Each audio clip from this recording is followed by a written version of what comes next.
Hi hello नमस्ते, स्वागत आहे सर्वांचं जहागीरदास किचन अँड लाईफस्टाईलमध्ये। आज मी एक मस्त अशी शिऱ्याची रेसिपी घेऊन आली आहे। हा रव्याचा शिरा मी कसा बनवते तो बघूयात आज। हे बघा, मी इथे एक कढई घेतली आहे, कढई गरम करून घेतली आणि त्यामध्ये 1 टेबलस्पून एवढं मी साजूक तूप ॲड केलं आणि 1 कप एवढा मी हा रवा घेतला होता, तो ह्या तुपामध्ये आपण भाजून घेणार आहोत।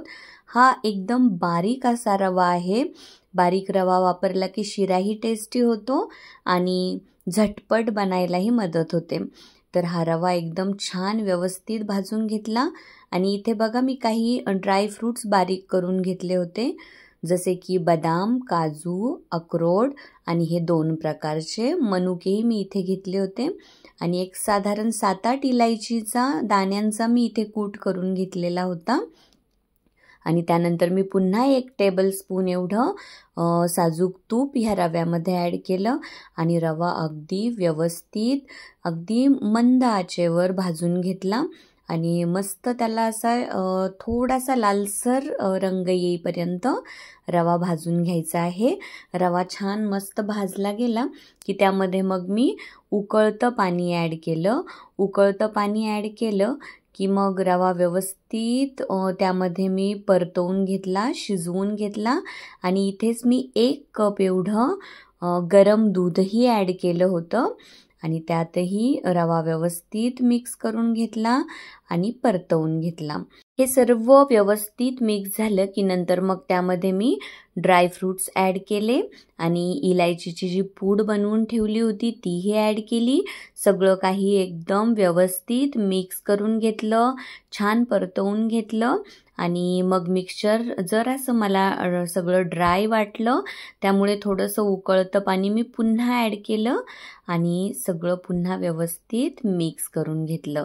त्यानंतर मी इथे ह्यामध्ये साखर ॲड केली। ह्या उकळत्या पाण्यामुळे काजू, बदाम वगैरे आपण जे ड्राय फ्रूट्स ॲड केले आहेत ना, सगळे एकदम मस्त ह्यामध्ये शिजले जातात आणि सॉफ्ट होतात। आता ह्यामध्ये मी साखर ॲड करणार आहे।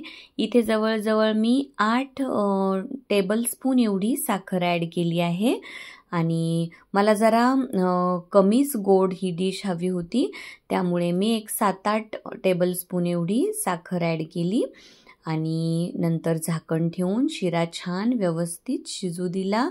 शिरा बघा एकदम मस्त रेडी झालेला आहे आणि रवाही एकदम छान शिजला आहे।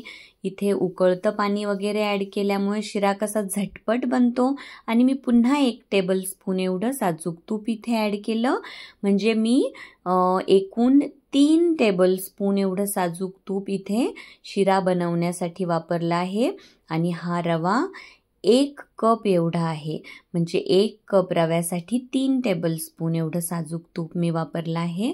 हे बघा, आणि शिरा सर्व करताना एकदम थोडंसं, म्हणजे एखादा टीस्पून वगैरे साजूक तूप ह्यावर ॲड करायचं आणि हा शिरा एकदम अप्रतिम लागतो, खूपच मस्त बनतो।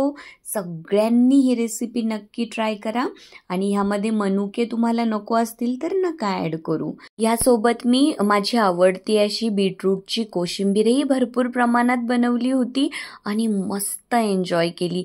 चला तर मग आजची रेसिपी सर्वांनी ट्राय करा। Thank you so much, bye bye.